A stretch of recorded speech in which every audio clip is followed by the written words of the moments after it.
DEVON Witherspoon. Can we just go ahead and give him a nickname, Big Play?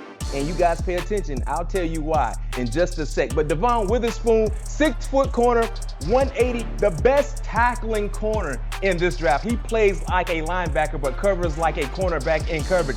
First team All-American, Big Ten DB of the Year, 17 PBUs, 3 interceptions, over 40 tackles. He is a guy that wants to tackle just like he wants to cover guys and blanket them in pass coverage. He is the ultimate do-it-all type of corner. I love how he plays bigger and he's willing to run it into any ball carrier that comes his way. As I mentioned, can we just give him a new nickname, Big Play? Because when I look at Mr. DEVON Witherspoon, he reminds me a lot of Darius Slay, especially in coverage. He's always where he needs to be and he's always ball hawking.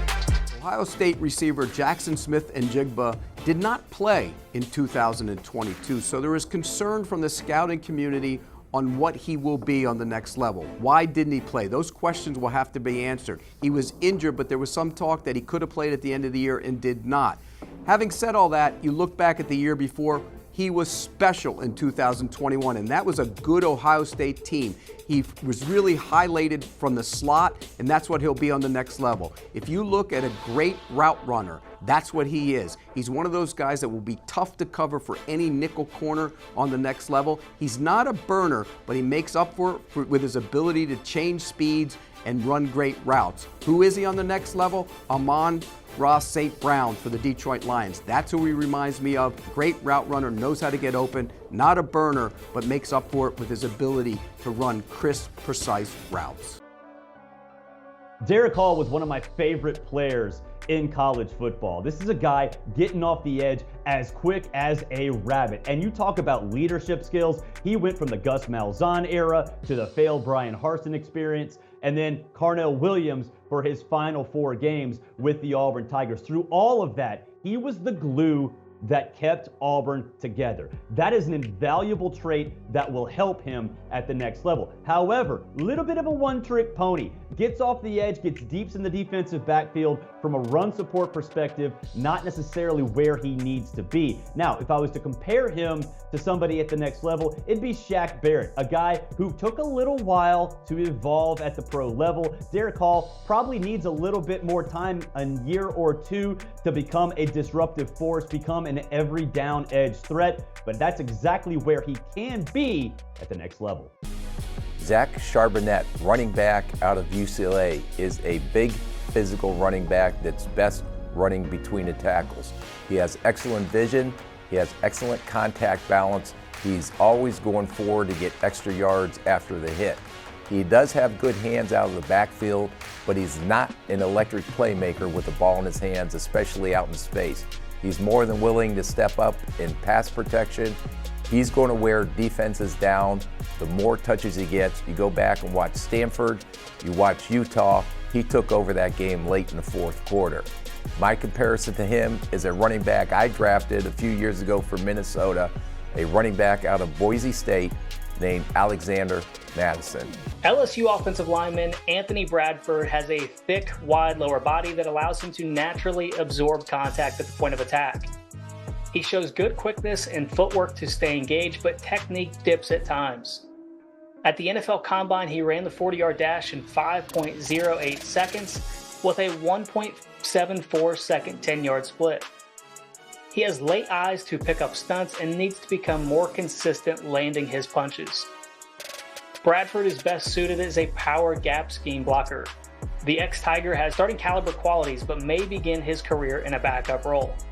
We have compared him to former NFL offensive lineman Herman Johnson. Cameron Young, Mississippi State defensive lineman, is a powerful defensive tackle. He does a good job of holding up offensive linemen and not allowing them to get to the second level and shedding tackles to make some plays as well. At 6'3", 304 pounds with those 34.5-inch long arms, he reminds me of Avery Jones, who last played with the Tennessee Titans back in 2021. Powerful player, still some need to develop though. Michigan edge rusher Mike Morris is a player that is a bigger edge rusher with a defensive lineman's body. His bulky frame and natural power make him a sturdy edge-setting option. There's deceptive initial juice to his game. He has a swim move, but hands must get more effective. He doesn't have quite enough overall speed or bend to get to the quarterback in a hurry, and he's not quite low compact enough to routinely win inside. Morris managed a career-high 7 sacks in 2022 after registering just 0.5 sacks to that point in his career. He's a unique, legit tweener prospect who could make his living as an inside nickel rusher in the NFL, and we have compared him to current Vikings defensive lineman Dean Lowry. All right, let's talk about Olusegun Oluwatimi, the offensive lineman out of Michigan, one of Jim Harbaugh's favorite guys on that offense. Very consistent in terms of his play at Michigan. Love the size coming in that 305 to 310 range, 6'3", very thick. He gives you a lot of versatility. This is a guy that you could probably play in multiple positions.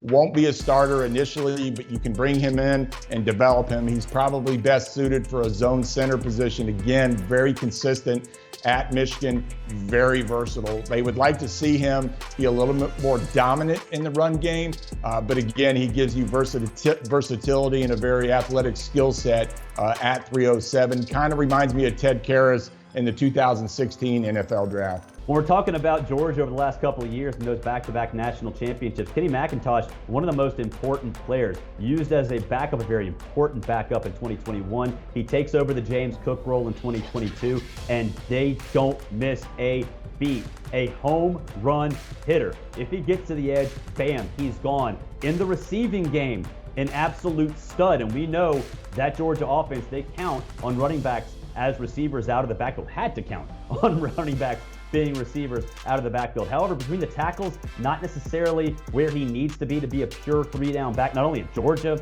but at the NFL level.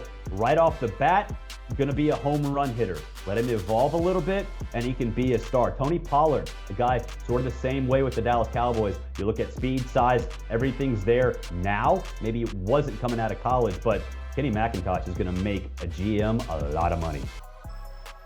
Cincinnati cornerback Arquan Bush has good size and speed for the cornerback position. At the combine, he ran the 40-yard dash in 4.54 seconds with a 1.55 second 10-yard split. He needs to do a better job of finishing plays and had a 25.0% missed tackle rate in 2022, according to True Media. Bush is known to get stuck at the top of his drop and is vulnerable when defenders cross his face. He shows good awareness and is a better fit for a zone coverage scheme. The Cleveland area native had good ball production throughout his career, but he is destined to be more of a role player early in his career and may be a candidate to transition to safety at the next level.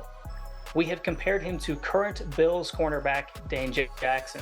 Jake Bobo, wide receiver out of UCLA, has a lot of Hank Basket in this game. Bobo came in at 6'4", 216 to the combine. That's the same height and weight as Texas tight end Jaleel Billingsley. I mention that because Bobo is more wide receiver / tight end tweener than clear-cut wideout. Most of that has to do with lack of suddenness in and out of breaks, that many of his routes were of the short and intermediate variety, that he excels at contested catches, which is in part due to his inability to consistently separate, and that he's a willing blocker. But don't misunderstand. While Bobo won't ever be a 4-3 guy, he's a huge target with a big catch radius, regularly knows where to settle in zones, and he has those reliable hands. The Duke transfer also has some return ability, but he'll be 25 years old before the 2023 NFL season begins. A lot of people get obsessed with the first and second round of the NFL, but man, where teams make championship runs is when they find value in the back end of the draft. And that's where I would put Robert Cooper out of Florida State, defensive tackle. And my man is thick, 6'2", 310 pounds. He's exceptional athlete too at that size. As you would expect, he's really good versus the run. Could develop more as a pass rusher, but for a defensive tackle, you want him to clog that middle, take up multiple blockers, and let your linebackers come up and make plays. That's exactly what Robert Cooper does. Very similar to Sheldon Day, who's had a nice career as a defensive tackle now in the Minnesota Vikings. I think in the later rounds, 6th, 7th round, you could see Robert Cooper get drafted, and he can come in and be a playmaker and find himself with a nice NFL career.